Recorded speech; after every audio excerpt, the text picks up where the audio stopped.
Assalamualaikum warahmatullahi wabarakatuh. Halo Sobat Ceria, bagaimana kabarnya hari ini? Semoga selalu dalam keadaan sehat walafiat ya. Kali ini kita akan belajar materi kelas 7 tentang sholat dalam keadaan tertentu. Simak videonya sampai habis ya. Pembelajaran pada materi sholat dalam keadaan tertentu adalah sebagai berikut. Yang pertama, peserta didik dapat menganalisis tentang sholat fardu dalam kondisi tertentu dan sebab-sebab diperbolehkannya pelaksanaan sholat fardu dalam kondisi tertentu. Yang kedua, peserta didik dapat menyebutkan tata cara pelaksanaan sholat fardu dalam kondisi tertentu. Dan yang ketiga, peserta didik dapat menjelaskan hikmah dan nilai positif dalam sholat keadaan tertentu. Dalam Islam, sholat adalah ibadah wajib yang harus dijalankan oleh setiap muslim dalam segala kondisi. Namun, ada kalanya seorang muslim terkendala dalam melaksanakan sholat. Kondisi tersebut berupa keadaan yang sifatnya darurat, seperti sakit parah, di atas kendaraan, maupun dalam ketakutan. Untuk itu, Allah memberikan rukhsah kepada hambanya sesuai yang tertuang dalam surat Al-Baqarah ayat 286 yang berbunyi Bismillahirrahmanirrahim La yukallifullahu nafsan illa wus'aha, yang artinya Allah tidak membebani seseorang melainkan sesuai dengan kesanggupannya. Bagi orang yang sakit dan tidak mampu salat seperti biasa, Islam memberikan kemudahan berupa yang pertama, salat dalam keadaan duduk. Tata cara sholat bagi orang yang sakit dan tidak mampu melakukan sholat dengan berdiri, maka dapat melaksanakan sholat dengan cara duduk. Adapun tata cara duduknya seperti duduk iftirashi atau duduk di antara dua sujud. Namun, jika tidak mampu duduk iftirashi, maka bisa duduk di atas kasur atau di atas kursi.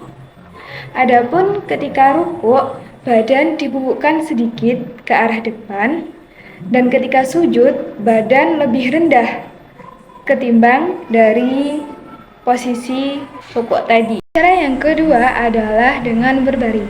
Adapun tata caranya, posisi badan berbaring miring menghadap ke kiblat sehingga wajah, perut, dada, dan kaki menghadap ke arah kiblat.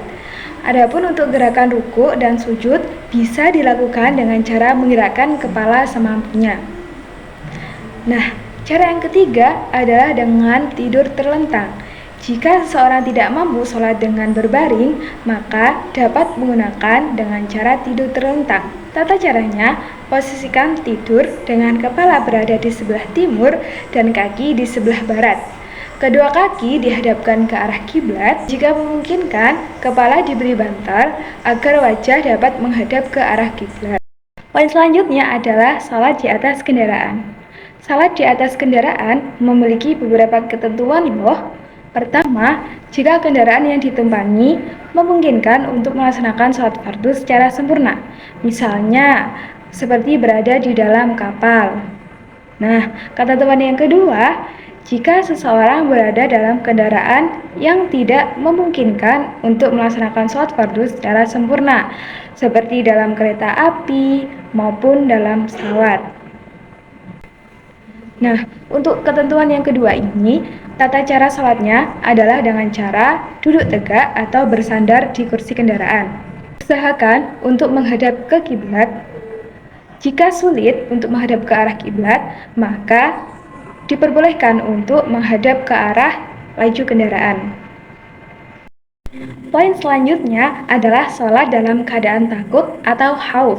Sholat khauf adalah sholat yang dilakukan sekelompok kaum muslimin ketika dalam keadaan darurat atau terjadi rasa takut. Misalnya ketika terjadi perang.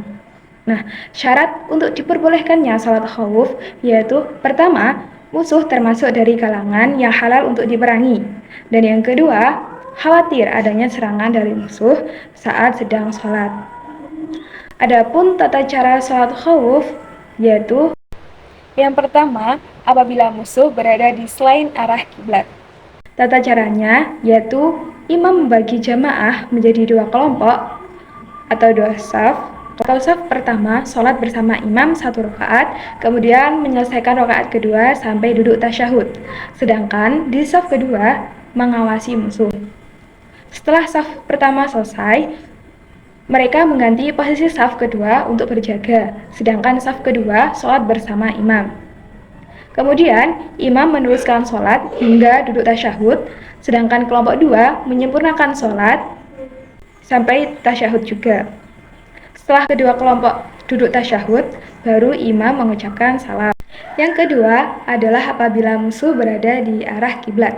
Tata caranya, imam membagi jamaah menjadi 2 saf, kemudian imam memulai sholat sampai bangkit dari rukuk bersama seluruh jamaah. Ketika imam sujud, itu hanya bersama saf pertama saja, sedangkan saf kedua berjaga-jaga. Setelah imam dan saf pertama selesai rakaat pertama, saf kedua melakukan sujud. Kemudian imam memulai rakaat kedua sampai bangkit dari rukuk bersama seluruh jamaah. Imam bersama saf kedua melakukan sujud dan saf yang pertama mengawasi musuh. Ketika duduk tasyahud, imam bersama saf kedua menunggu saf pertama hingga bersama-sama melakukan tasyahud dan seluruh saf salam secara bersamaan. Nah, poin selanjutnya adalah nilai-nilai positif sholat dalam keadaan tertentu. Yang pertama, selalu mengingat Allah kapanpun dan dimanapun kita berada.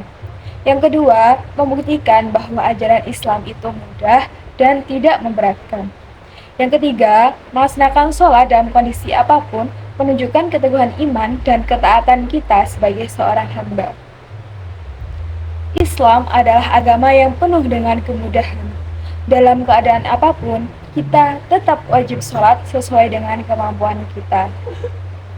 Masya Allah, semoga materi ini bisa bermanfaat bagi kita dan semakin meningkatkan ketakwaan kita kepada Allah Subhanahu wa Ta'ala. Sekian dari saya. Wassalamualaikum warahmatullahi wabarakatuh. Sampai jumpa di video pembelajaran selanjutnya ya.